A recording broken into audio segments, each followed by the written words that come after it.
Hello friends, कैसे हैं आप सब। उम्मीद करता हूँ आप सभी की प्रिपरेशन बहुत बढ़िया तरीके से चल रही होगी। सबसे पहले आप सभी से माफ़ी मांगना चाहूँगा। भाई वॉइस थोड़ी इशू रहेगा इस वीडियो में, घर पे हूँ नहीं इस टाइम पे। मैं बाहर आया हूँ क्योंकि कल मेरा मेडिकल है।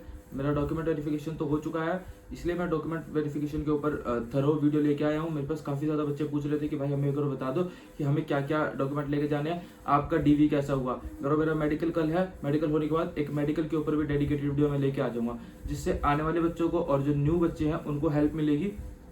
जो मैं आपको डॉक्यूमेंट्स बताऊंगा ये आपको डॉक्यूमेंट सारे लेके जाने हैं। इस वीडियो में आपको सारे कंफर्म कर दूंगा। अगर आपके पास कोई डॉक्यूमेंट मिसिंग है तो क्या आपको आउट कर देंगे, आपको कितना टाइम देंगे, तो कितना टाइम देंगे, सारे डाउट्स डीवी से रिलेटेड आपके इस वीडियो में खत्म हो जाएंगे। तो एक इंपॉर्टेंट बात मैं आप सभी को बताना चाहूंगा। टेक्स्ट बुक सेल का वेट कर रहे थे तो टेक्स्ट बुक सेल आ चुकी है। टेक्स्ट बुक पास प्रो आप बाय कर सकते हैं।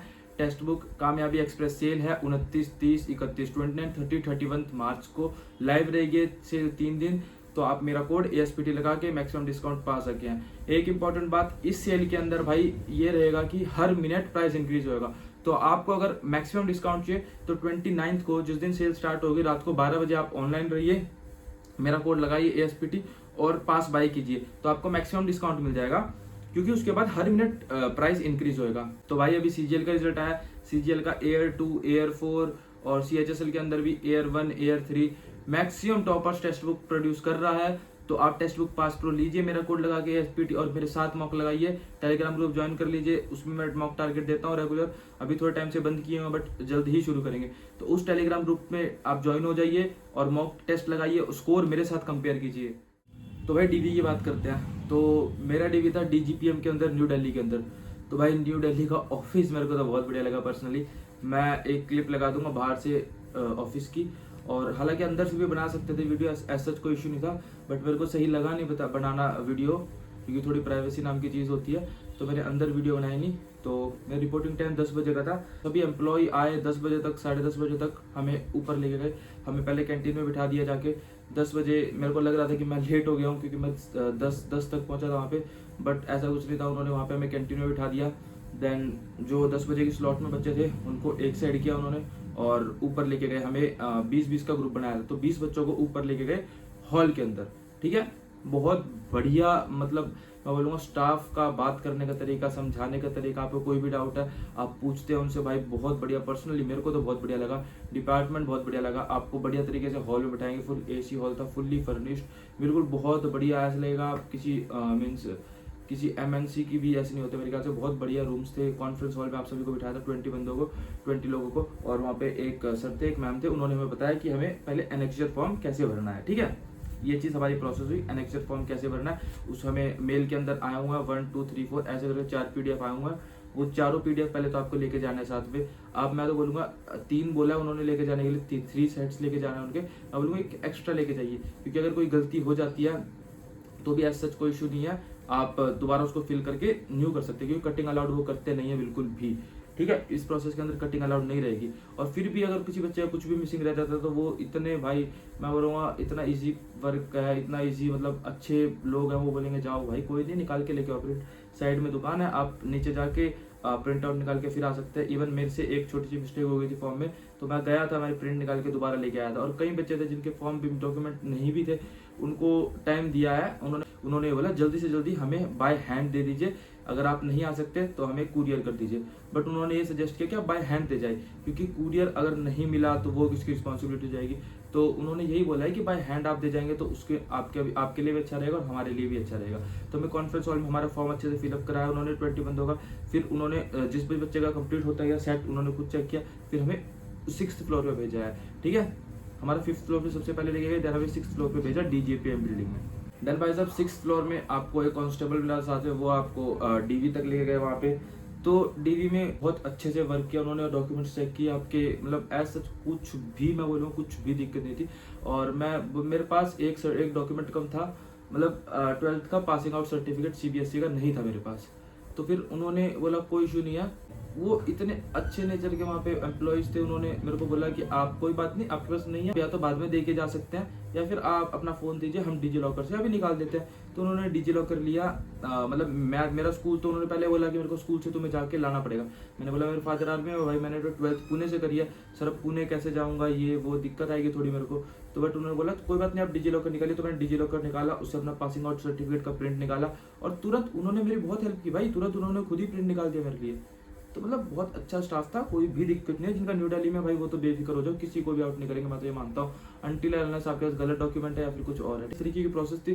डॉक्यूमेंट चेक किए, फिर उन्होंने सुपरिटेंडेंट के पास मुझे भेजा। उन्होंने बोला आप सुपरिटेंडेंट के पास जाइए और साइन करा लीजिए। तो मेरे डॉक्यूमेंट पे मैं साइन हो गया, और फिर मैंने वहाँ पे सबमिट करा दिया। एक फाइल देते हैं आपको ब्राउन कलर की, उसके अंदर आपको डॉक्यूमेंट लगाने होते हैं। अब क्या क्या डॉक्यूमेंट होते हैं ये मैं आपको अभी बताता हूँ। इनमें से आप डॉक्यूमेंट बिल्कुल भी मिस मत करना। देखो एक सेकंड, जोन से हो, किसी भी रीजन से हो, इस तरीके का पन्ना आपको मिला होगा, मेल किया होगा इस तरीके का ये पीडीएफ उन्होंने।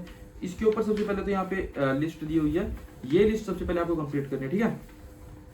पासपोर्ट साइज फोटो 6-7 लेके जाना, जितनी भी हो, हालांकि वो 2-3 ही लेते हैं, बट जितनी ज्यादा ले जा सको 6-7, कोई दिक्कत नहीं है, कोई बड़ी इशू नहीं है। फिर उसके बाद अटेस्टेशन फॉर्म उन्होंने दिया है, 3 कॉपीज ओरिजिनल बोली है इन्होंने, बट आप 4 लेके जाना, और वो वहाँ पे फिल कराएंगे। जितना बेसिक आप खुद से कर सकते हो, क्योंकि बेसिक इन्फॉर्मेशन ने नाम पता ये तो आप भर ही सकते हैं, तो ये चीज़ आप खुद से भरिए और फिर वहाँ पे जाइए, कोई इशू नहीं है। अगर कुछ गलती होती है भाई दोबारा वो बोले, कोई नहीं, प्रिंट निकाल के लाओ यार, कोई सच कोई भी इशू नहीं है यार, ठीक है। और बट हाँ एक चीज़ है यार, टाइम बहुत ज़्यादा लगाते हैं यार। मेरी 10 बजे की एंट्री थी, तो फिर मैं फ्री हुआ हूँ लगभग 2-2:30 बजे मेरे को बाहर किया उन्होंने, मतलब फाइनल प्रोसेस होने के बाद। तो आप देख सकते हैं लगभग 4 घंटे लग जाते हैं। तो इतना टाइम आप मान के चलना। और मतलब मैं ही फर्स्ट कैंडिडेट था जो जिसका कंप्लीट हुआ था, या शायद मेरे से पहले एक लड़की थी, बट हाँ फर्स्ट या सेकंड ही था। तो भाई थोड़ा प्रिपेयर होकर जाना। और मैं ये बोलूँगा अगर आप दूर से आ रहे हो तो साथ में तो आपको लाना ही पड़ेगा, वरना किसी को साथ में मतलब भाई परेशानी वाली बात है।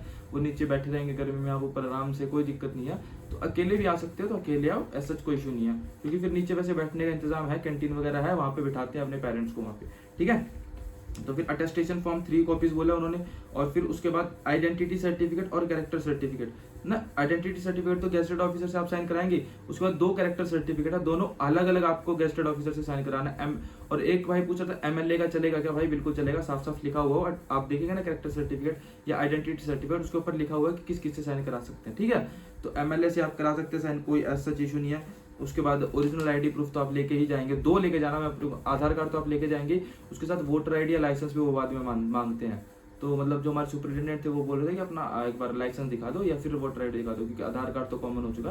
तो उन्होंने एक आईडी कार्ड और देखा था, तो लेके जाना प्रीफर, ऐसा कोई इशू नहीं है, बट लेके जाना भाई, ठीक है। मैट्रिकुलेशन सर्टिफिकेट आप लेके जाएंगे क्लास 10th का, उसमें डेट ऑफ बर्थ फुल लिखी हुई है देखना, वरना आपको अलग से कुछ और मतलब डेट ऑफ बर्थ का प्रूफ लेके जाना पड़ेगा, ठीक है। और पॉसिबल हो तो भाई माइग्रेशन हो आपका, माइग्रेशन या फिर पासिंग आउट सर्टिफिकेट हो, पासिंग आउट 10th का आप लेके जाएं। और सेम चीज मैं 12th के लिए बोलूंगा भाई।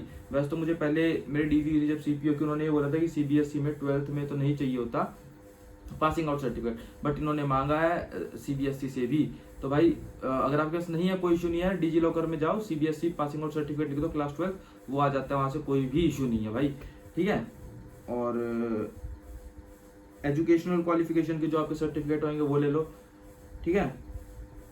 कास्ट सर्टिफिकेट आप लेके जाएंगे भाई। देखो यूजुअली कास्ट सर्टिफिकेट 3 साल तक का चलता है, बट मेरे को ऐसा कोई आइडिया नहीं कि कितना पुराना ले रहे हैं कितना पुराना नहीं ले रहे हैं।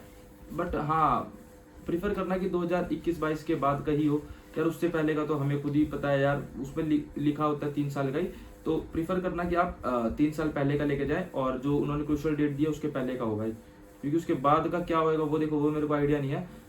हो सकता है वो आपको रिजेक्ट कर दे, हो सकता है वो आपको ले लें, वो उनके ऊपर है भाई, वो स्टाफ के ऊपर डिपेंड करेगा। बट हाँ स्टाफ अगर पोलाइट है मान जाते हैं, बट आप क्यों अपनी तरफ से गलती करो। आगे एक्स सर्विसमैन के लिए ईडब्ल्यूएस कैटेगरी के लिए दिया हुआ है कैटेगरी सर्टिफिकेट। और जो गवर्नमेंट एम्प्लॉय है भाई, मेडिकल का मैं उनको बता दूं, गवर्नमेंट एम्प्लॉय मेरे से पूछ रहे थे मेडिकल का भाई, मेडिकल का मैं आपको बता दूं भाई, गवर्नमेंट एम्प्लॉय वालों को भाई छूट दे रहे थे बिल्कुल, कोई भी दिक्कत ऐसी नहीं थी भाई मेडिकल वालों के लिए।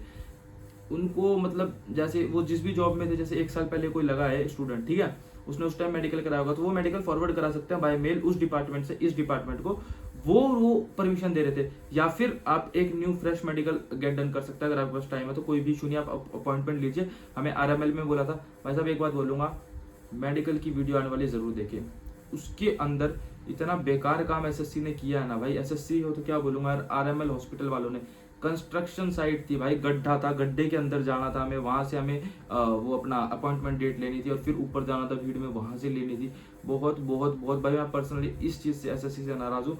अगर आप क्लिप देखना चाहते हो भाई, नीचे टेलीग्राम ग्रुप की मैंने लिंक दी हुई है, आप वो टेलीग्राम ग्रुप ज्वाइन कीजिए। मैंने उसके ऊपर वीडियो डाली है अपनी, मतलब वो कंस्ट्रक्शन साइट कैसी थी भाई, इतना गंदा था भाई सिस्टम। आप देखो और कमेंट में बताओ भाई क्या कहना चाहोगे इस चीज। बट कोई नहीं भाई, ठीक है, थोड़ी बहुत ही चीजें चलती है ऊपर नीचे, बट वो चीज नहीं लगी, कोई बात नहीं, ठीक है। और आपको अगर कोई भी डाउट हो तो आप मेरी इंस्टा आईडी मेंशन है, आप यहाँ पे मेरे को डाउट पूछ सकते हैं। उम्मीद करता हूँ मैंने सारे आपके डाउट्स कवर कर लिए होंगे इस वीडियो में, ठीक है। और अगर कोई भी डाउट था तो आप मेरे को बता दीजिए। बस ये कास्ट सर्टिफिकेट का ज्यादा रहता है कि कितने साल पहले का चलेगा, तो भाई कास्ट सर्टिफिकेट भाई 3 साल का लेके जाओ, मतलब 2020 के बाद का ही लेके जाओ, या 2021 के बाद, क्योंकि 2025 आ गया ना, जो उन्होंने क्रूशियल डेट दी उसके तो पहले का हो भाई, कोशिश करो, नहीं हो तो भाई वो आपका लक है फिर, ठीक है। और एक इम्पोर्टेंट चीज भाई साहब, मेंस का एडमिट कार्ड लेके जाओ। मेरे पास मेंस का एडमिट कार्ड नहीं था, मेरे पास क्या उन्होंने मेंशन ही नहीं किया, किसी के पास भी नहीं था, किसी भी स्टूडेंट के पास नहीं था वहां पे, ठीक है। तो मेंस का एडमिट कार्ड आपको लेके जाना है अपने साथ। नहीं है कोई बात नहीं भाई, फोन में पीडीएफ दिखा दो यार। हमने फोन में पीडीएफ दिखाई, वो वहाँ पे भाई बैठा था, उसने वो बोला कोई नहीं, अब मैं निकालता प्रिंट, उसने प्रिंट निकाला, दे दिया भाई, खत्म। और भाई मेरा मेडिकल, और एक डाउट और आ रहा है भाई, मेरा मेडिकल और डीवी सेम डेट पे है या फिर मेरा डीवी पहले है मेडिकल बाद में, क्या इश्यू होएगा। तो देखिए आप सबसे पहले वो ये रिकमेंड करें, सबसे पहले आप जाइए और मेडिकल कराइए अपना, उसके बाद आप लेके आइए डीवी, मेडिकल और डीवी दोनों 27 को। तो वो ये रिकमेंड कर रहे हैं कि आप पहले मेडिकल जाइए करा के, उसके बाद लाइए, डीवी हो जाएगा, डीवी में कोई भी दिक्कत नहीं है। मेरे पास मेडिकल सर्टिफिकेट नहीं था क्योंकि मेरे अपॉइंटमेंट डेट कल के 27 की, तो उन्होंने कहा कोई बात नहीं, आप कल दे जाना, बात परसों दे जाना, बट जितना जल्दी हो सके उतना जल्दी दे जाना, डिले मत करना, क्योंकि जितना ज्यादा डिले करोगे उतनी ज्यादा आपको दिक्कत आएगी। उन्होंने ये चीज बोली है, उन्होंने ये बोला कि जितना जल्दी हो उतना जल्दी दे जाना। और भाई एक डाउट और आ रहा था, बच्चों को अपॉइंटमेंट डेट 28, 27, 28 अप्रैल की मिल रही है भाई, तो वो पूछ रहे थे कि क्या करें। तो उसके लिए भाई मतलब जो हमारा ग्रुप है उसके अंदर पूछा उस सर से, तो वो कह रहे थे हम इस मैटर पे आपको जल्दी से जल्दी बताते हैं, ठीक है।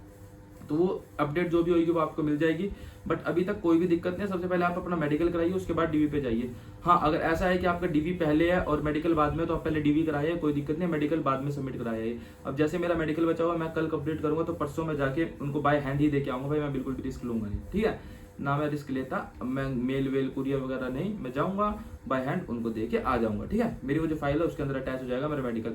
उन्होंने वो फाइल के ऊपर स्लिप लगा देते हैं कि ये स्लिप है इनकी और इनके ये डॉक्यूमेंट कंप्लीट नहीं है। सपोज कि आप कास्ट सर्टिफिकेट नहीं है, तो आपके ऊपर लिख दे कास्ट सर्टिफिकेट नहीं, एफिडेविट लिखवा देते हैं, बोलते हैं आपकी मर्जी है, अगर आपको लिखना है तो लिखिए, नहीं लिखना है तो नहीं लिखिए। मेरे से ये बोला उन्होंने, बोलते हैं अगर आप लिख देंगे तो आपके लिए अच्छा रहेगा, नहीं लिखेंगे तो फिर वो आपका रिस्क है। तो मैंने एफिडेविट, मतलब एफिडेविट बोल सकते हैं, या फिर लिख दिया था यार। वो एक एप्लीकेशन थी डायरेक्टर को कि ऐसे ऐसे बात है, मैं अपना ये लाना भूल गया, मेरे को अपॉइंटमेंट बाद के मिले, बस उन्होंने बोला कोई इशू नहीं, ठीक है।